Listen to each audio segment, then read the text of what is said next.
Good evening, everybody. Welcome back to the San Diego Bass Fishing Podcast. Tonight we're bringing on the second place finishers from the El Cajon from the East County Bait and Tackle tournament that happened on Saturday at San Vicente. Two young men. Everybody's very proud of them for the stuff that they've accomplished so far, and they both of them have already been on the podcast before, so we're bringing them back. Dylan Poller and Chase Sweetman. The couple of things before we get started. Please like and subscribe to the channel. It's very much appreciated. Please subscribe. Push that subscribe button and get notified every Tuesday morning when we drop a new episode. And let's see here. What's going on with the water levels at the lakes? So today is Sunday. That's why I was having a problem. Today is Sunday that we're doing this. Yesterday was the East County Bait and Tackle tournament. Today was a ABA tournament, El Cap. Congratulations to Jake and his partner. Gosh darn it. I have to excuse me. I forgot his name. But they took the win today. So with a huge bag, 26 pounds and some change. Getting back to what I was talking about is the water levels at El Capitan to start with. And that was we're looking at. I think they said it's either going to be, May 15th, or then I heard another thing. It's going to be May 1st. Well, May 1st is on a Thursday. So Cap is going to be closed Wednesday, Thursday this week. 30th and the 1st. That means the next day would be Friday. That it's supposed to be open, but it's closed the first Friday of every month on the 2nd. So that means that the next open day would be on the 3rd. Right now, it looks like Cap is not going to, the last day is going to be Tuesday for the launch ramp. For the use of the launch ramp. And again, that's not 100%. It may be open on the 3rd. I don't see that happening. And they're pulling so much water out of it so quickly right now that I think Monday and Tuesdays this week's going to be our last couple of days here for this year for the use of the launch ramp at El Capitan. So there was some, and then there's so what else are they doing? They're going to pull down Sutherland, pull the water out of Sutherland and put it into San Vicente.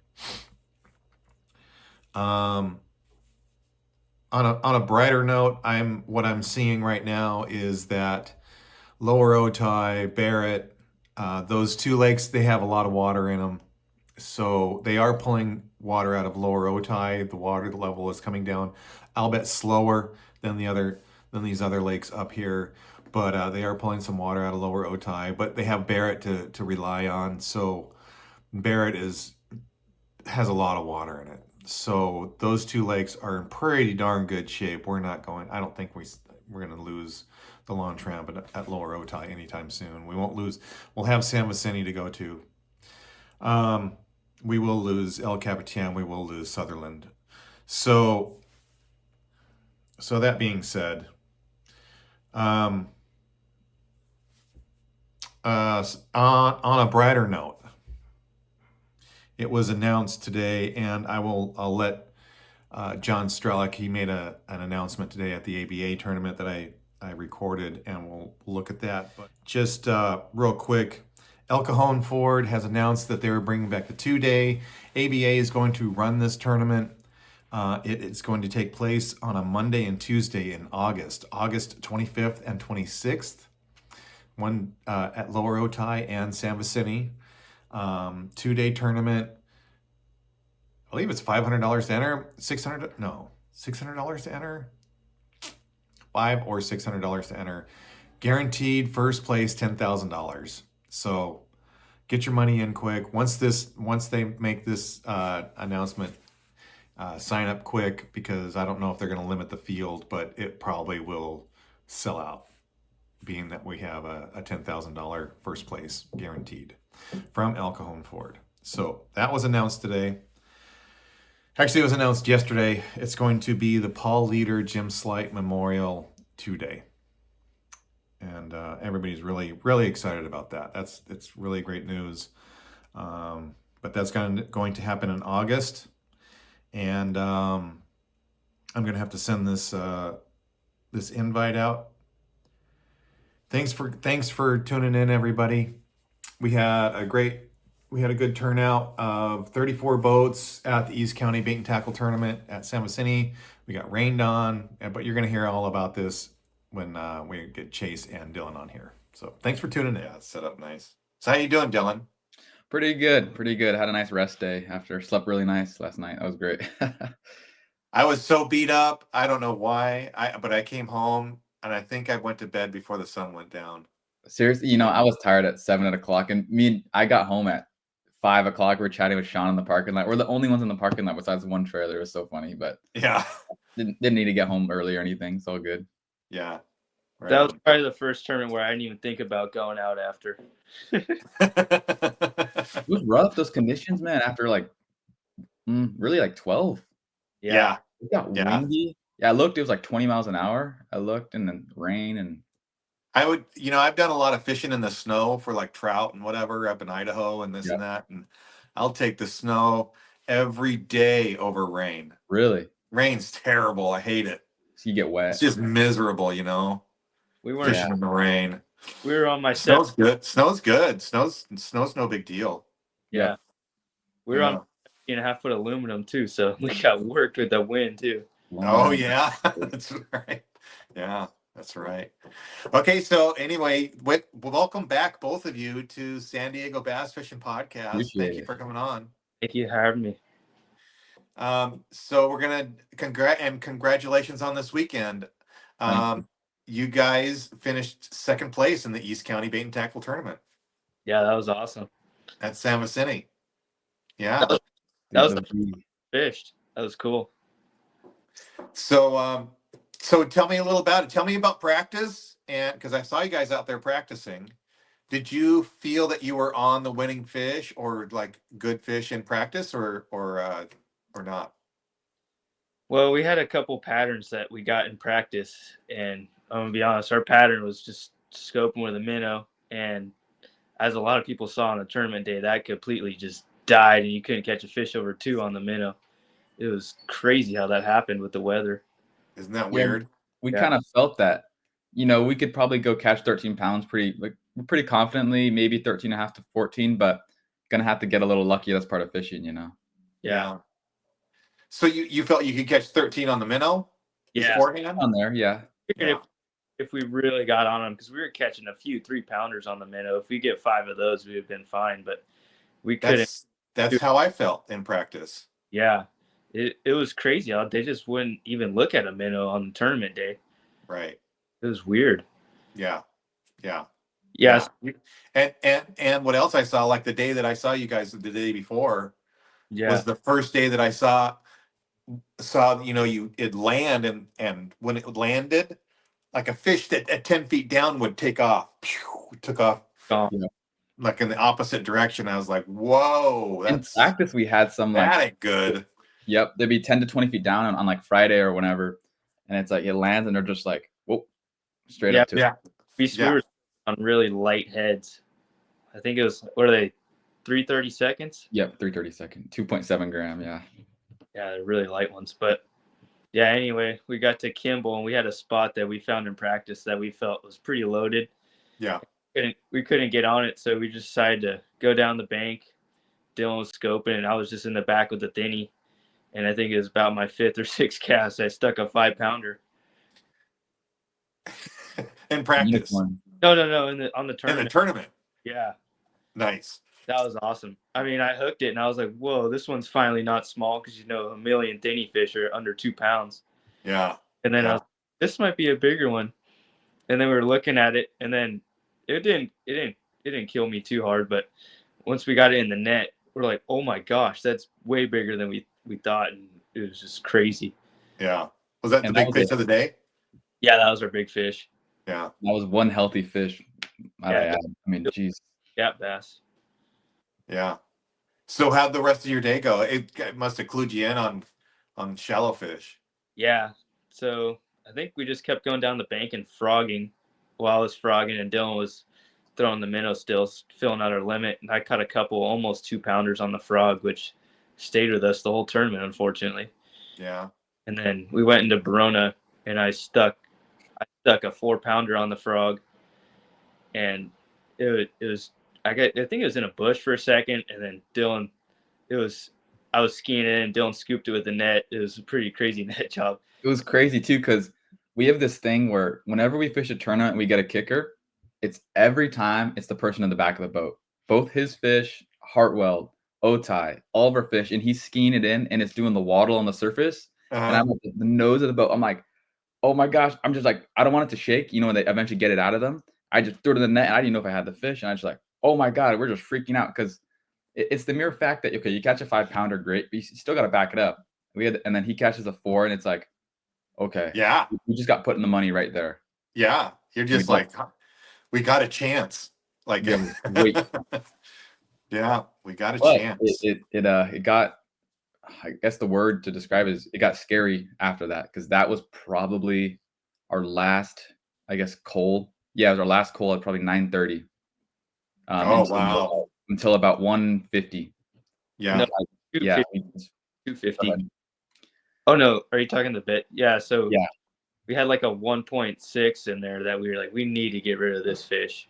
And we figured we could go scope 2-pounders and we'd be set fine with those two big fish. And we found a bedfish early in the morning that was like almost 2 pounds. Like, we don't need that. And we ended up going back there at like 1 o'clock, and in the wind, Dylan stuck it somehow. Nice. And Nice. then tell them about the thinny fish, the last minute thinny fish, Dylan.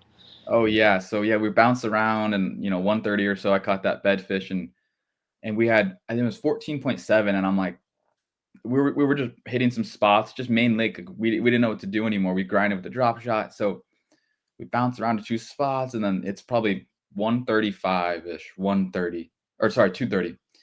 And we go hit South Shore and we're both frogging. We're like, all right, we need a 2-pounder, and that'll bump us up at least a spot.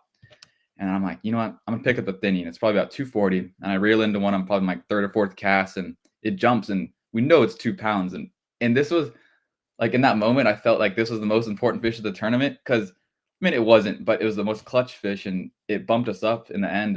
2 places worth like $900. Oh, no kidding. So that jumped us from 14.7 to our 15-pound bag. Yeah. Which was remarkable. Only 2-pounder of their bag, which is unreal. Yeah. The old thinny clutch. Yeah, that's so great. So how much did you guys win for second place? We got 1,500 cash. Okay. Yeah. And there's just a big old bag of prizes too, huh? Oh yeah. We got our own reels, Swim Underground Rat, and some other goodies, some crankbaits and split rings and some other fun stuff. Yeah, we got a for 3rd big fish. Oh, was it 3rd we got? Yeah, it was funny. I was telling Dylan, I was like, it's crazy. There's like not very many big fish you're gonna catch on a thin Senko if you're lucky to catch a 2-pounder. And I was like, I think that's gonna be the biggest thin Senko fish that's caught today, unless Nick Meyer and Hunter have one. And of course, which they did. Yeah. On a thin Senko. Yeah. Yeah.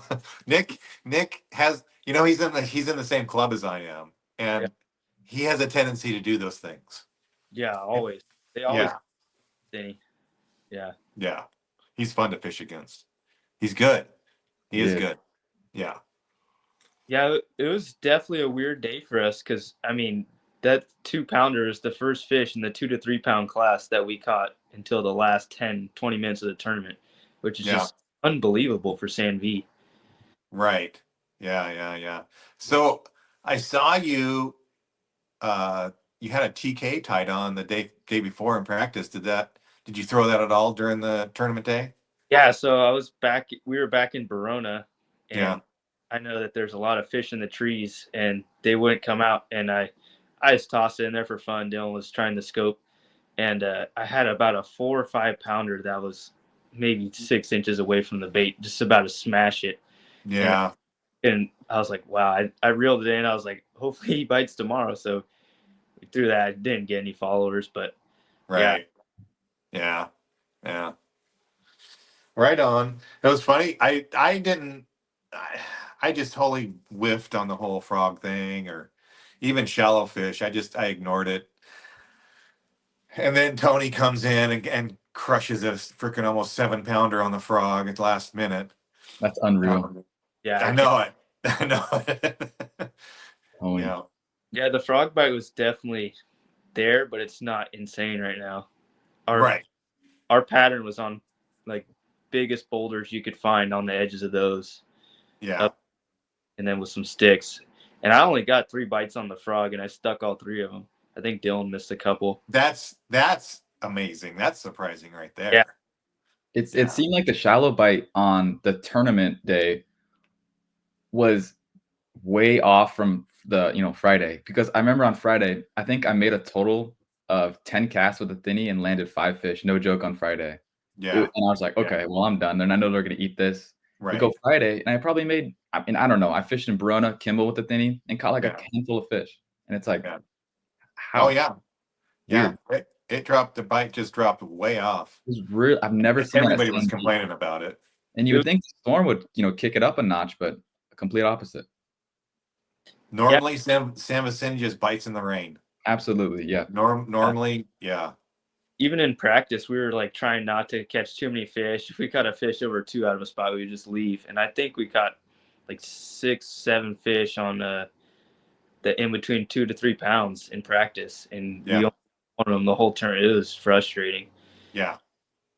Yeah, but yeah, having those 2 big fish is huge for us, and it was hard not to have those rats in there. I was joking the whole day. I was like, I wonder if the 5 pounder is going to eat our other fish. So what are your guys' plans? What are you doing? Just Chase, you got junior tournament coming up? Yeah, I got junior, and then I'm going to fish Brian Graves on Saturday with Nice. and That's Dylan. good. This is a good primer for it. Yeah, it's gonna be fun. Yeah. What are you up to, Dylan? I will be there as well with my dad. We always fish that one. This is I think our 3rd time doing it together. First one we did was at Hodges. Rest in peace, Lake Hodges. But yeah. And then maybe an ABA night tournament, and then in August, my family, we're relocating to Texas, Dallas specifically. So and I'm going to school there, so I'll be fishing on the college team at SMU. So I will be out and about. So are you guys are like literally the family's going to move? Yep. Me and my dad and my brother spent probably 2.5, 3 hours today loading a big pod, moving thing, putting a bunch of boxes in it. Oh, no kidding. Yeah. Well, I'll be here for the summers though. So all right. Some breaks and stuff. But yeah, I'm just super excited to go fish out there. I'm planning to go to Lake Hartwell in the middle of October to fish a college derby, Dardanelle, Kentucky Lake this fall. What else? Hartwell next March. So many. The Texas Trail, the College Texas Trail. Yeah. Rayburn, Toledo Bend. Oh, you're going to do Walkney. great. Yep. I'm super excited. Yeah. Yeah. The West Coast guys, the West Coast kids, they do good back there. You're used to the grind. I know. You're used to grinding. I'm excited to pick up some heavy line and swing on some big ones. Yeah. None of this 8-pound stuff, 6-pound stuff. I'm over it now. I'm done. That's cool. Good for you. I'll be local for another year. Next March, I'm going to try to. This is my senior year of high school. I'm going to try to go off to trade school. I'm going to be a power line worker probably. And, really? Yeah. So I don't know where I'm going to end up. I'm hoping to be in Idaho, but I'm probably going to end up in Texas too. Yeah. That's going to be fun. Linemen make good money. Yeah. It's a good job. You travel too. Yeah. It's going to be cool to see the whole country as a lineman. Yeah. I'm going to Team Series and stuff next year too. I got to get a new partner, probably with John Fonseca. He would be a good one to pick. Yeah. If Brenner doesn't take him. Yeah. Of course, Ryder's going to be back. So yeah. Maybe they'll be teaming up. Yeah. Oh, yeah. Yeah. Ryder's coming back. That's what I heard. Oh, cool. Yeah. Yeah. I could fish So, around. yeah. All righty, you guys. Well, again, congratulations. Thanks for coming on here. Thanks for having us. And are you guys? So you guys aren't doing the Western Outdoor News at Havasu? I wish. I Yeah. wish it's in the middle. Renner's going. Yeah, it's in the middle of the week. There's so like a gaggle. There's a bunch of San Diego guys going. Yeah. I've seen. Yeah, there's a lack in the boaters for SoCal juniors. Yeah. I'm going to be boating. I know Chase, your dad's boating. Yeah. Bruce, are you going? No, I'm going to Havasu. Oh wow. Yeah, I wish I could go. It's in the middle of the week, so it's hard It for me. is. The whole week of school. Yeah. And I mean, I wish, but we did our one travel trip at the river in March, so Right. that's fine by me. You know. Yeah. I would like to make it up north or something eventually, but we'll see. I like to fish the Delta or one of the northern lakes. We really want to have a sewer Clear Lake tournament. Those look fun. Yeah. Man, Yeah, Clear Lake. The Clear Lakes. That's something else. The Bass Factory. 100 pounds in 3 days. It's pretty incredible. Mind blowing. Yeah. Yeah, I want to see that place eventually. Yeah, you need to see it before you leave. Have you been? No, I haven't. Oh, really? Oh, God. Yeah. I keep hearing about it. Me too. Yeah. Yeah. I want to go. All right, you guys. I'll let you go. Thanks for coming on here. And we'll see you at the lake. Yes, sir. Thank you, Mr. Smith. You have a good night. Thanks, guys. See ya. Yeah.